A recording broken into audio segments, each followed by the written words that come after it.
So you're still with Dr. Adebayo in Economics AS level. We're going to chapter 29, Government Expenditure. And when we talk about government expenditure, it refers to spending by government on goods and services, public projects, and transfer payments to achieve economic and social objectives.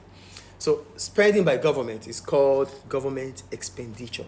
And mostly it's about public expenditure. So what would government spend on? Government could spend on education, healthcare.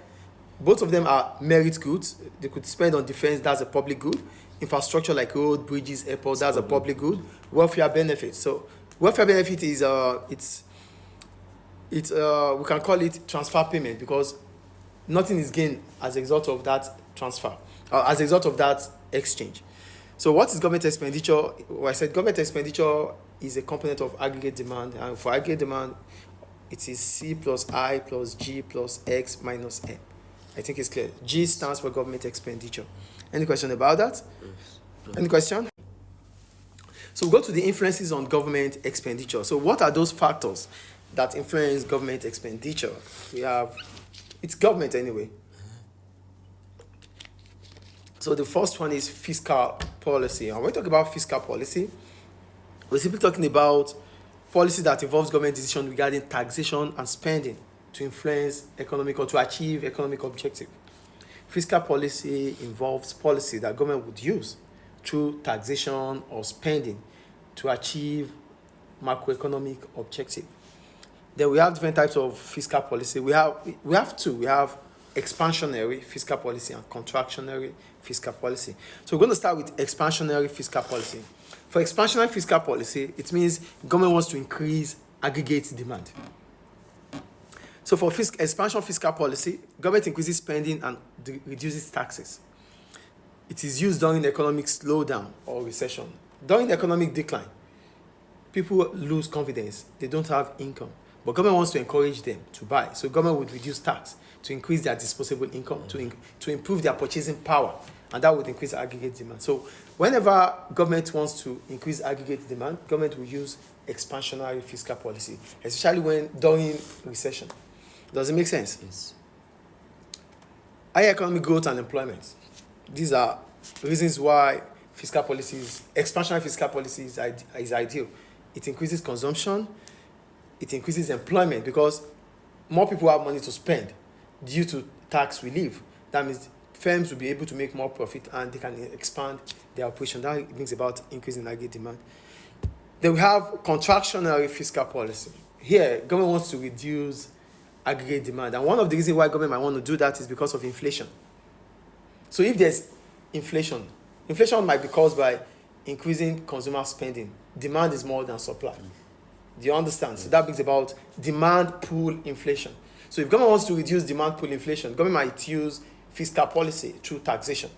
Inflation is when demand is more. The price of goods higher than what they used to be. That is inflation. Because the demand decreased. Because demand is increasing. Yes, and the supply decreased. Yes. Or the supply might not decrease, but the demand is more than the supply. Yes. Does it make sense here? So government reduces spending or increases taxes. Then disposable income reduces, purchasing power falls. Used to control inflation. Does it make sense? Yes. Then the effect, lower government expenditure, reduce aggregate demand. So if government is trying to use contractionary fiscal policy, government will reduce its spending, then aggregate demand is expected to fall because government expenditure is a component of aggregate demand. And if government expenditure is reducing, aggregate demand is what? Reducing. Does it make sense? Yes. That's the first policy that government could do. The second one is level of economic activity.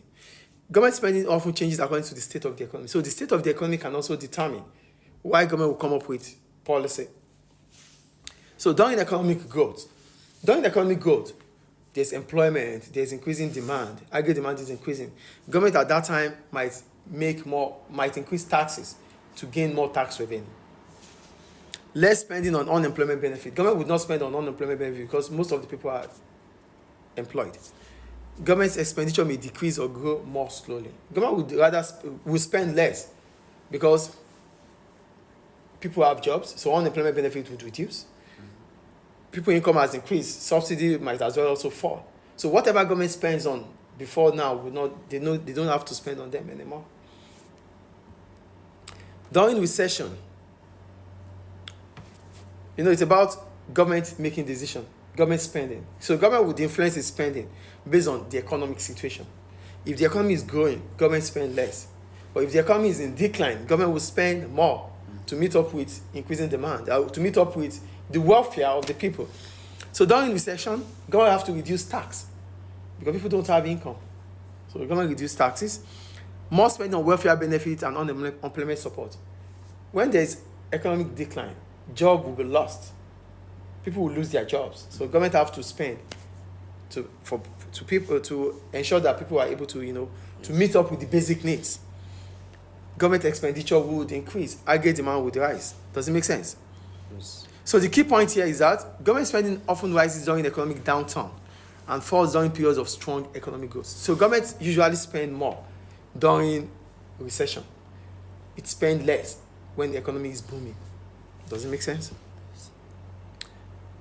Another point is this: government expenditure government spending or government intervention could also be as a result of market failure. Government wants to correct market failure. For market failure, it comes because the free market failed to ensure that there's allocative efficiency. So government would come in to cover the space left by the free market, and that brings about government expenditure. So market failure occurs when the free market fails to allocate resources efficiently. Like I said earlier, allocative efficiency. So the government may increase spending to correct these failures. Number one, government might start spending on education. We have Libya, for example. There are international schools and there are public schools. Just imagine if there are no public schools. Will a lot of people be able to afford private school? No. So that means there's going to be market failure. But with government coming in, government is able to to provide public schools, which allows everybody to have access to education, healthcare too, public transportation, environmental protection, law enforcement. All these are spending by government because none of this will be done without government spending. So this would increase aggregate demand through expenditure. Then the impact, it improves resource allocation. It will increase allocative efficiency. It increases social welfare. People become better, happier. It provides merit goods. Merit goods are goods that, without government intervention, they cannot be fully consumed by consumers. Education and healthcare. Does it make sense? Yes. Now, political priorities. Government expenditure is influenced by the objective and the priorities of the ruling government. So, government of the day, like the present government now, has what it likes, what it wants people to what it wants to be remembered of. Oh, they are making bridges, they are making roads. So if that would allow the citizens of Libya to embrace the government, to support the government, they will do it. That's their priority. So whatever government thinks that would allow the people to support them, they will get it done. So they spend on that too. Does it make sense? Yes. Does it make sense or not? Yes. So public expenditure reflects political goals and election promises. So sometimes the government will say, oh, vote us in. If we are elected into the position, we're going to build schools, we're going to build roads, we're going to do this. So as a result of that those promises made, as soon as they are in, they have to get them done. So that increases their spending too. Does it make sense? Because if they don't do it, they become liars. And they won't be able to seek for re-election. And that is what is really happening in Nigeria now. The government it's seeking for re-election, but the promises it made, it's not giving it, it's not executing the promises. It's not enforcing it. Most politicians are like this. They lie, huh? Yes. Okay, I'm not saying that. It's my students are saying that, though. So we have the exam tip here. We have the factors influencing government expenditure. We have fiscal policy, expansionary or contractionary. We have level of economic activity, which is growth or recession. We have correction of market failure, which provides public and merit goods. And we have the last one, which is political priorities, government objectives and policies. I'm Dr. Adebayo. Watch out for more of my business and economics notes. Bye and cheers. You're not going to say bye. Bye. So.